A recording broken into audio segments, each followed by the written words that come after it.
La Lega Nord si è adoperata per promuovere studi e verifiche allo scopo di comparare il costo della vita in Veneto rispetto a quello di altre regioni italiane e anche europee, come la Baviera, la Languedoc, la Catalunya o l'Île-de-France.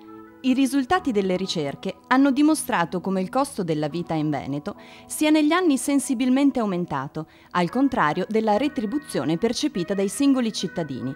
A offrire una soluzione, secondo il Carroccio, sono i contratti territoriali, strumenti volti a garantire una diversificazione salariale su base territoriale. Dagli affitti al cibo, tutto in Veneto è più caro. Il costo della vita dei lavoratori del nord è superiore del 15% rispetto a quello di coloro che vivono al sud. Per questo, come gruppo consigliare, abbiamo incoraggiato iniziative volte a contenere le spese per offrire aiuto alle famiglie venete.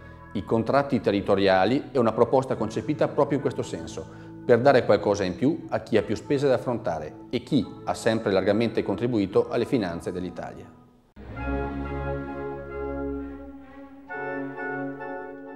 La situazione delle carceri italiane è sempre più drammatica. Il sovraffollamento non permette condizioni di vita e di lavoro accettabili.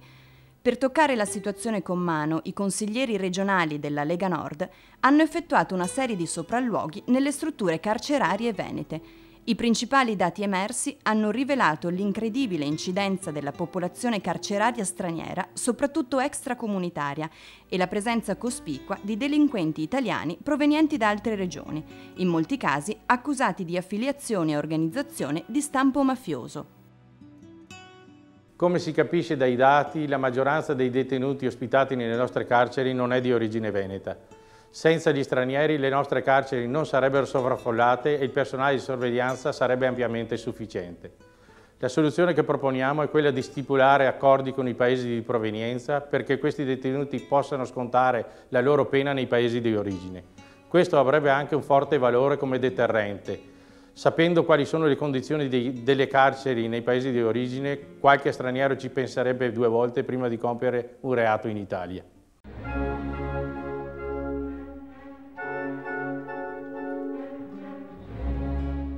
La viabilità in generale e la strada pedemontana veneta in particolare continuano ad essere al centro dell'attenzione delle amministrazioni comunali e dei cittadini, sia per questioni di sviluppo economico che di impatto ambientale.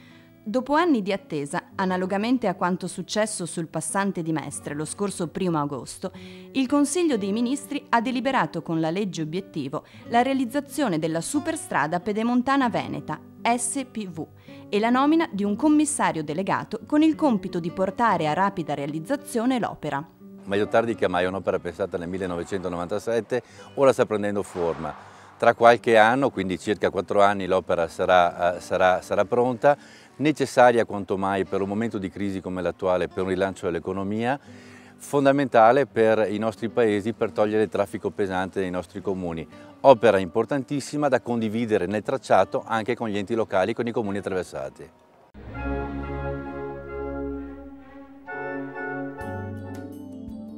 L'approvazione da parte della Commissione Sanità del Consiglio regionale del riparto delle risorse finanziarie 2009 per le aziende sanitarie del Veneto costituisce un primo passo per una razionalizzazione più precisa.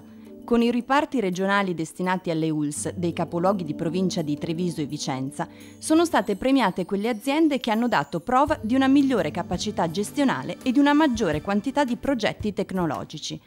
Si tratta di un riconoscimento molto importante per le ULSS, che svolgono particolari funzioni sovraziendali a valenza provinciale. Grazie alla Lega Nord è stato votato un fondo per il riparto di finanziamenti alle ULSS più equo, andando incontro a tutte quelle aziende sottofinanziate, con particolare riferimento ai capoluoghi di Treviso e di Vicenza, che sono aziende a valenza provinciale che forniscono servizi anche oltre la provincia di riferimento. Grazie a questi finanziamenti, tali aziende potranno ridurre le liste d'attesa venendo incontro alle esigenze dei nostri cittadini.